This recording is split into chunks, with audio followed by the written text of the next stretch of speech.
Ok, du coup, Cynthia, quel est le lien entre la loi de l'offre et la demande, ainsi que le pouvoir qui a été donné à Satan sur tous les royaumes? C'est bien que tu transformes ça en une loi économique. Donc ça veut dire que tu m'as bien suivi. Mais pour le renvoyer aux spectateurs, Mhm. pourquoi tu associes à l'offre et la demande? Je vais reprendre le dernier exemple. Je suis partie du décès et du décès, ça a créé des besoins où on a dû solliciter l'ambulance, on a dû solliciter le médecin qui est venu sur place.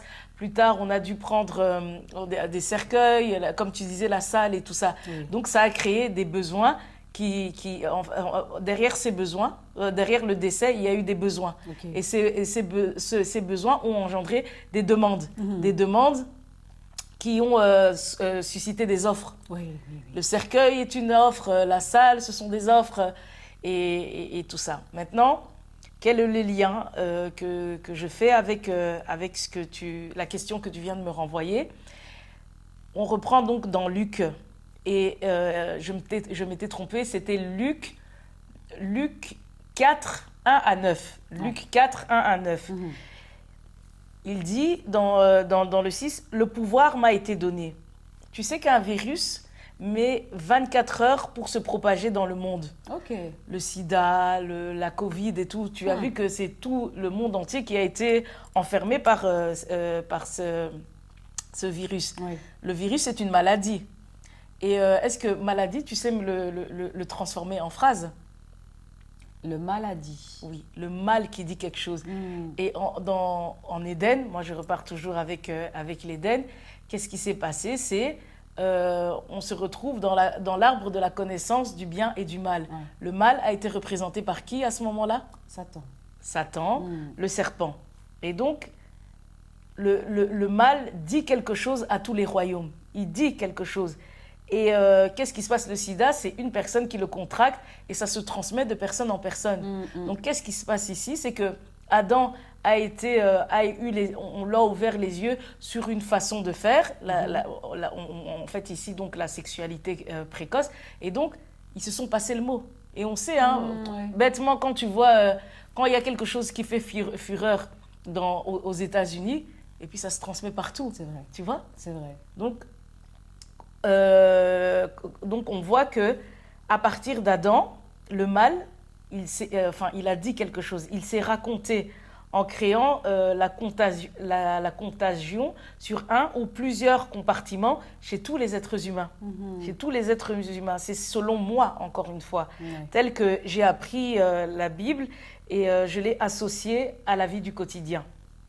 Et les êtres humains étant ainsi devenus défaillants, c'est comme ça que le diable a pu exercer sa domination au travers de ses disciples, que j'ai appelés, tu te souviens, les Caïns, les requins. Mhm. Et on assiste à la mort de l'esprit, vu que nos compartiments manquent. Comme j'explique tout le temps, il a fallu qu'un compartiment soit touché pour que tout le Titanic meure. Et donc, qu'est-ce qui s'est passé? C'est que la mort de l'esprit est venue en Adam et en transmettant, il a transmis à tous les êtres humains cette mort de l'esprit. Donc, c'est le fait d'être détaché de son intuition, de son âme.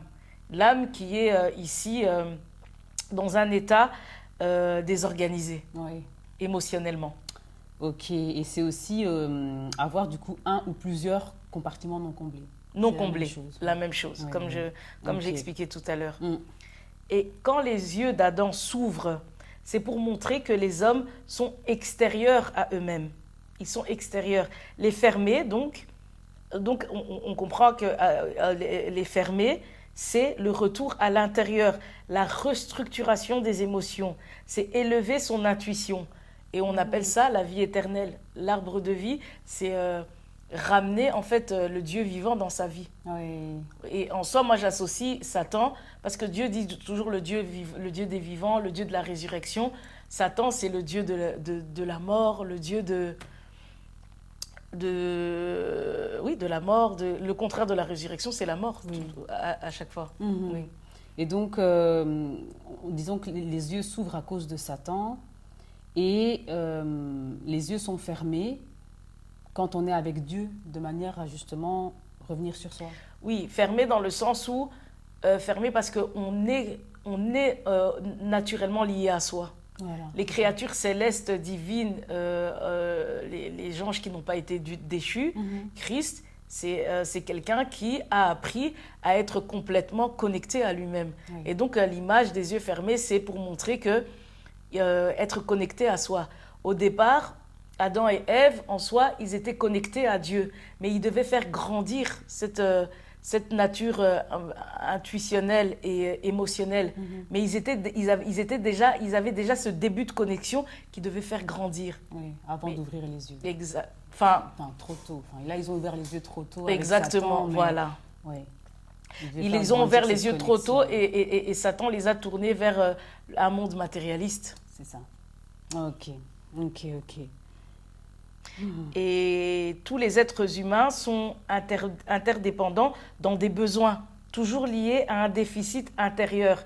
Et on s'est défini, on trouve nos solutions par les services primaires. On retourne un peu dans le secondaire, hein. Les services primaires, c'est, tu vois, l'agriculture, la pêche, les mines. Les secondaires, c'est la transformation des matières premières, comme l'industrie, la construction. Et le tertiaire, c'est les commerces, le transport, la santé, les finances, l'enseignement. Ok. L'argent est dans cette loi économique. L'argent est là pour contrôler ces échanges par la loi du plus fort. C'est le plus fort qui domine. Alors qu'à la base, chacun devait être indépendant, stable dans ses compartiments, tout en étant différent des uns des autres, afin de se compléter selon un échange, un troc dans l'amour des uns des autres, et non dans la domination, vu que l'argent est une divinité qui sépare et enferme dans un ego de l'être. Ouais. Tu vois? Je vois.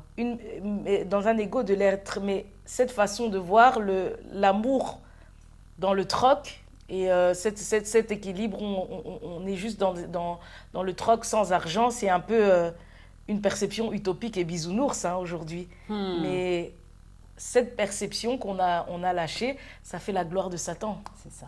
Ça fait la gloire de Satan vis-à-vis des êtres humains. Oui. Et donc, ce que tu dis, c'est que comme avoir des compartiments comblés est une perception utopique et bisounours, du coup, ça profite à Satan parce qu'aujourd'hui, ce qui est normal, c'est justement d'avoir des compartiments qui ne sont pas comblés. Bravo, Fanny. Donc, oui, et en plus, je l'ai dit, hein, on est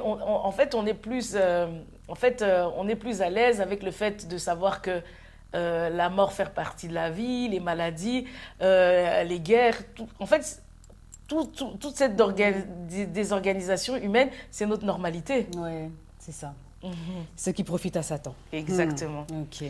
L'être désorganisé est centré sur lui, satisfait ses besoins, créé par les compartiments anéantis, ce qui n'a rien à voir avec notre être intérieur. Tu comprends? Ouais. On comble des besoins extérieurs à nous. Oui, je vois. Et extérieur à nous, et ça part encore de quelque chose d'un manque toujours. Oui. Même pour se nourrir, c'est parce qu'on doit s'alimenter, c'est parce qu'on a faim. En fait, tous les besoins qu'on a, tout notre extérieur est lié à quelque chose de manquant. Oui.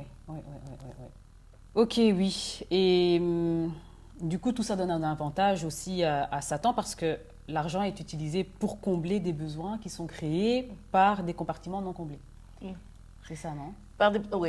Oui, là tu répètes aussi la même chose, mais c'est important, par des compartiments non comblés. Donc ça veut dire aussi, en reprenant cette phrase, ça veut dire que nous nous regardons déjà, nous avons déjà une perception de nous dans quelque chose de manquant, de déficitaire. Oui. Tu vois? Oui. Alors que l'image de Dieu, on a été créé selon la perfection. Donc on est habitué au déficit, au manque, aux besoins non comblés. Et donc, c'est tout bêtement dans ça que Satan se retrouve glorieux. C'est ça.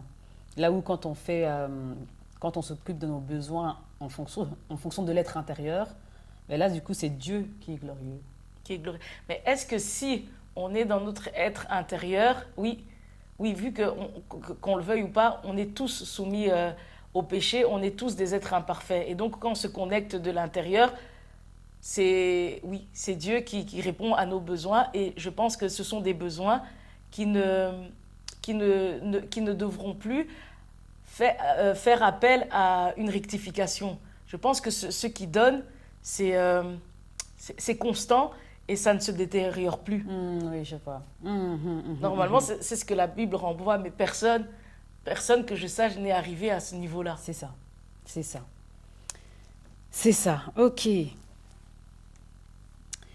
Du coup, pour récapituler, c'est parce que Satan a créé des vides dans un ou plusieurs compartiments chez chacun d'entre nous qu'il a eu justement le pouvoir, et ce sont les vides, ces vides-là qui ont amené aussi à vivre selon la loi de l'offre et de la demande, c'est ça? Aussi, mais ce n'est pas lui qui a créé le vide. Okay. Il n'a pas créé le vide. Qu'est-ce qu'il a fait? Il n'a pas créé le vide. Il est juste venu un peu trop tôt. C'est comme si je te donnais quelque chose, en fait, je te donnais un bien avant que tu puisses en avoir l'essence, la réflexion de pouvoir le gérer. Oui, je vois. Quel exemple je vais donner? Admettons, on prend Luc 4. Satan, il vient tenter Jésus. Et en plus, il tente à partir de quoi? On dit que Jésus eut faim. Oui. Tu vois, il a fait attention à un manque pour pouvoir le tenter par rapport à ça. Et puis, il le propose, il veut lui donner tous les royaumes et toutes ces réalités. Mais tu sais que là aussi, ça fait appel au transgénérationnel. Il dit, si tu es Dieu, ordonne aux anges qui sautent. D'abord, il fait appel à son transgénérationnel sur le plan humain. Il voit qu'il a faim. Tous les êtres humains ont faim. Et donc, après, il monte. Il lui dit, si tu es Dieu, les Écritures disent, ordonne que les anges viennent te chercher. Il a eu des prophètes chez lui. Et puis plus loin, il dit, je peux te donner tous les royaumes. Dans ses ancêtres, on a eu Salomon qui était à la tête de tous les royaumes. Donc, il vient avec... il vient le tenter avec ces choses-là. Mais quand il sort, par exemple, s'il lui donnait ses royaumes, est-ce que Jésus avait déjà cette posture pour gérer différents royaumes? En fait, la seule chose qu'il fait, c'est qu'il donne trop tôt. La sexualité précoce, vu que Jésus a dit « multipliez-vous, soyez féconds », on devait avoir ces rapports sexuels. Mais à un moment précis, à un moment donné, là où, parce qu'on reçoit trop tôt, eh ben, on finit par mal gérer. Oui. Il y a tout le reste qui capote. Oui, donc il crée le vide. Et on doit mettre des capotes. Je rigole. Oui. Ah oui, mais on doit mettre des capotes. Qu'est-ce que tu veux expliquer par là? Parce qu'on a eu une sexualité trop tôt, du coup, ça a capoté pour tout le reste. Et du coup, maintenant, on doit mettre des capotes. Ah. Bon, bref, c'est une bête blague. Bête. Non, on garde. Ok. Oh là là. Donc, elle peut être intéressante, hein, Fanny. Donc, on doit mettre des capotes. Donc, est-ce qu'il a... Bon, il l'a créé, oui, il l'a créé en collaboration avec nous. Oui, c'est ça. Il nous a amené, il a incité, et on avait le droit de renoncer ou de prendre. Donc, c'est avec notre collaboration. Oui, c'est ça. Avec notre accord, quelque part. Avec notre accord, voilà.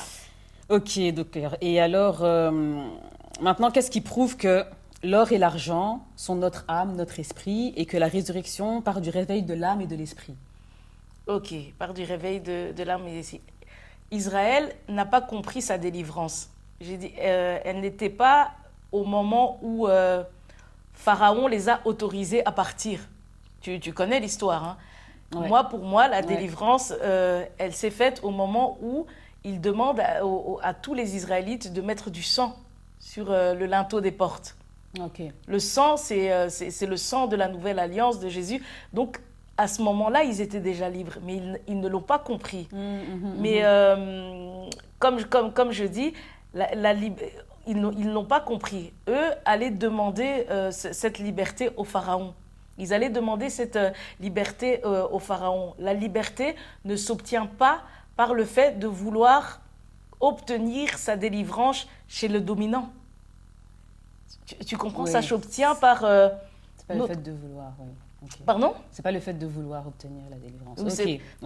C'est pas l'autre qui doit te donner ta délivrance. C'est toi-même qui dois te délivrer en en cultivant ton savoir, ta connaissance intérieure. Tu vois? Ouais, je vois. Le sang, c'est la parole. On le dit dans l'Apocalypse. Le sang sur les linteaux des portes en Israël. À quoi j'associe cette image? Les portes, ce sont les yeux. Les fenêtres qui donnent accès à l'âme et à votre esprit. Nos traumas liés à nos émotions, ce sont comme des poubelles. Et des poubelles, ça se trie. Et pour trier, il faut de l'intelligence, une connaissance des paroles, la parole. La Bible est un outil qui vous permet de chercher des paroles qui vous ont été volées afin de les remplacer par une perception d'un moi imparfait. Okay. Tu vois, le moi où Satan nous a enlevé nos compartiments. Et ce moi imparfait est au service de la lignée fracturée et des requins qu'on peut rencontrer dans notre quotidien. Les requins, les Caïns qui se trouvent dans la société, dans le monde. Ouais. Et qui vont profiter de ce moi imparfait. Exactement. Voilà. Et donc, s'entourer de personnes qui vous aident à vous rencontrer. Même, il y a des films, des livres, des activités, en fait, qui vous permettent de vous recentrer sur vous. Quand vous n'allez pas bien, par exemple, quand vous n'allez pas bien, pensez à aller courir pour déverser. Tu vois, toutes ces choses. Il y a des livres, des fois, des films qui peuvent vous aider à rentrer à l'intérieur de vous. C'est pour ça que j'ai dit des paroles. Tu vois, et la parole. Donc, il y a aussi des personnes soutenantes à l'écoute qui sont dans la réciprocité. C'est de ce genre de personnes dont, personnellement, je m'entoure pour évoluer et produire ce témoignage et analyser mes comportements, comprendre mes mauvaises réactions pour ainsi modifier mes actions à partir de perceptions nouvelles. Tout ça met en guérison. J'avais dit au début de ces derniers tournages qu'on était dans une auto-délivrance, une auto-guérison, en fait. Et on dit qu'il faut la foi plus les œuvres. Sans les deux, il s'agit d'une foi morte. Donc, l'âme et l'esprit, dans ce cas-là, quand la foi est morte, est liée, comme j'ai dit, à la lignée et au trauma. Parce que juste, en fait, réfléchir comme ça, sans se mettre en action, c'est pour ça que j'ai dit des films, des livres, lire la parole, ça nous permet de méditer, d'entrer à l'intérieur de soi. Mais après, il faut poser des actions. De qui on s'entoure. On dit on ne choisit pas sa famille, mais on doit choisir maintenant l'entourage qui va nous permettre de sortir de cet état de mal-être intérieur. Il faut choisir l'entourage qui correspond, les activités, tout ce qu'on fait par rapport à nos compartiments, il faut pouvoir les choisir. Et pour pouvoir choisir, il faut être dans son intérieur. Sinon, qui va choisir? C'est nos mauvaises perceptions. Oui, je vois.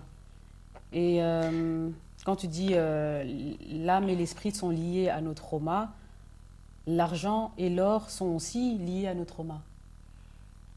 L'âme et l'esprit sont liés à nos traumas. L'argent et l'or, en soi. Bon, après, trauma, c'est vraiment... Parce que moi, je suis dans un contexte où je parle de mon témoignage et je parle de blessures profondes. L'or et l'argent sont liés à des besoins. Les besoins ne sont pas toujours traumatiques, tu vois. Ne sont pas toujours traumatiques dans ce cadre ici. En fait, j'ai associé une situation, le décès, c'est traumatique, tu vois. Mais l'or et l'argent, c'est pas un trauma d'avoir faim. Voilà, ça peut être lié à nos besoins. Des besoins tout court. Mais il y a des besoins manquants, mais qui sont pas spécialement traumatiques, dramatiques. Ok, tu super, vois. ouais. Mais ça reste un manque, exact, on le veuille ou pas. Exact. Et donc, comme j'évoquais tout à l'heure, c'est que des perceptions nouvelles amènent des œuvres nouvelles et de nouveaux comportements. Si Dieu est au centre. Donc là, les personnes mal intentionnées ne peuvent pas avoir accès à la richesse que vous représentez à vos propres yeux. Ouais. La richesse intérieure. Oui. Et du coup, pour la résurrection liée à l'âme et à l'esprit? Je vais partir d'un exemple très bête. on parle du lien, le rapport entre le Congo et la Belgique. Vu qu'on est du Congo, le Congo et la Belgique, la colonisation. C'est la domination des colons belges sur les Congolais. Aujourd'hui, de quoi les Congolais se plaignent au Kivu?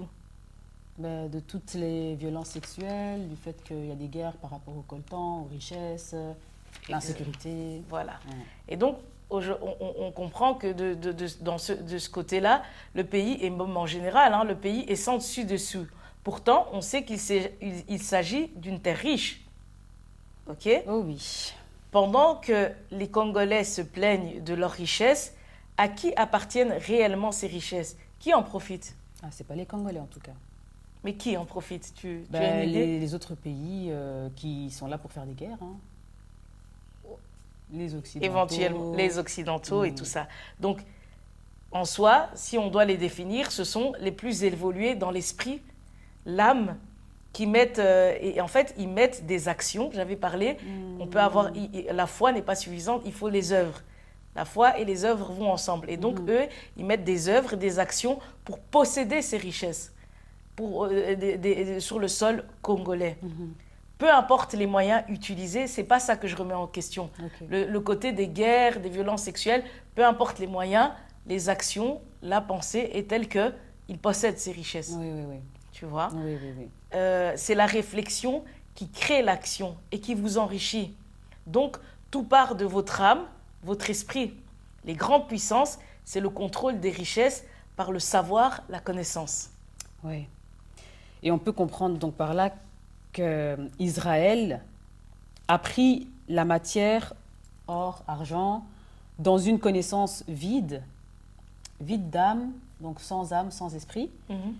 A contrario, les Congolais, eux, sont sur une terre riche, mais tout en étant pauvres d'âme et d'esprit. Exactement. Okay. Tu vois? Et donc les Congolais ont donc fait le contraire des Israélites, mais dans les deux cas, ils restent esclaves. Exactement. Dans l'esprit aussi. Ils restent esclaves dans l'esprit. Là où ici, les grandes puissances, ok, ils font des guerres et toutes ces choses, mais elles sont riches. Oui. Et ça part de... La vraie richesse, c'est le savoir. Oui, oui, oui, je vois. Donc oui, effectivement, la richesse est dans l'esprit et l'âme, mais pas dans le matériel. En fait, la richesse est dans l'esprit, l'âme qui permet de posséder le matériel. Ok. Tu vois? Oui, je vois. Donc, pour pouvoir en fait posséder une richesse, il faut le savoir, oui. tu vois. Oui, et oui. Pour en revenir à la colonisation, c'est au moment où les Congolais ont été colonisés qu'on a fait quelque chose du caoutchouc, de l'or, des différentes richesses. Oui. Eux, ils avaient ça sur leur sol, mais qu'est-ce qu'ils en ont fait? Ils en ont rien fait. Donc, je ne remets pas en question la manière dont ça a été fait, mais ils en ont fait quelque chose. C'est ça. Donc, à qui profite la richesse? Aux Occidentaux, à ceux qui ont utilisé leur connaissance. Merci. Ouais. Pendant que le Congolais est dans un esprit de plainte. Les dirigeants, ils sont souvent à dire les dirigeants sont mauvais, on vole, on pille nos richesses. Ils sont encore dans la pensée paresseuse qui attire les dictateurs. Peu importe le domaine, politique, religieux, ils ont une pensée de soumission toute faite. Aiment le prêt à penser, tu vois, pour uniquement suivre les règles, les traditions. C'est une attitude abandonnique d'esclave. Ah oui. Tu vois? Oui. Tu te souviens, à un moment, toutes les questions que je posais régulièrement à mon père, il ramenait toujours, c'est les coutumes. Les coutumes, on dit ça, moi-même aussi, au moment du deuil. Tout ce qu'on me proposait de faire, on ramenait tout ça. Il faut le faire, c'est les coutumes.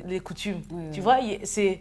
Sans prendre un moment de réflexion et sans comprendre en fait ce qu'il y a derrière. Tu vois, donc la paresse de la pensée en soi, comme on disait tout à l'heure avec Satan, c'est pas lui qui a créé, c'est avec notre collaboration.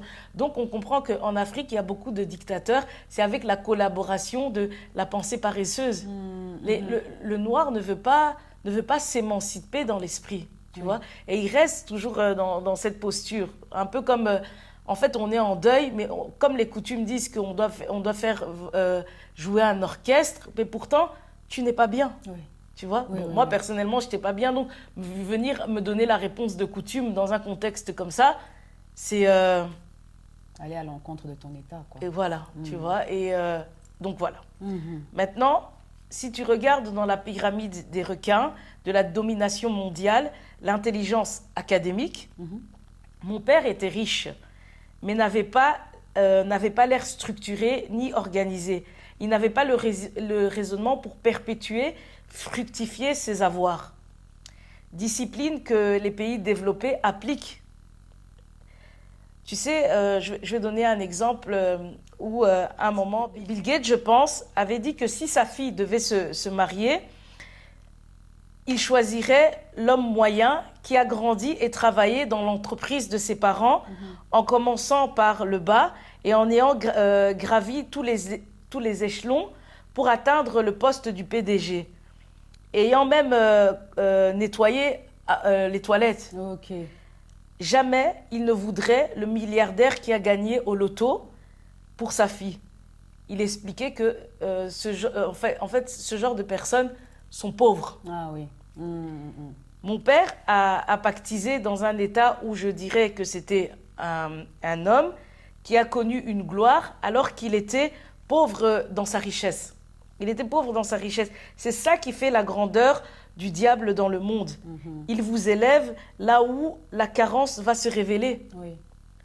Il a eu plein d'immeubles. C'est quelqu'un qui mettait des paires de chaussures à 10 000 euros, qui faisait des va-et-vient pour terminer sans rien. Oui, Tu oui, vois oui. comment le diable, dans les pactes et tout, il vous donne des choses dont vous n'avez pas la maîtrise. Oui, c'est ça. Et comme je l'ai dit tout à l'heure, Adam et Ève n'avaient pas encore l'esprit et l'âme développés quand Satan est venu se raconter. Mhm. Ici, je parle de l'intelligence académique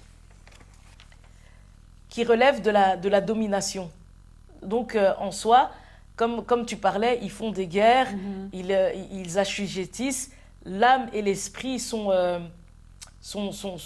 vivantes, mais dans un but où on domine, Oui. dans la domination de Oui, l'homme par oui, l'homme. oui, oui.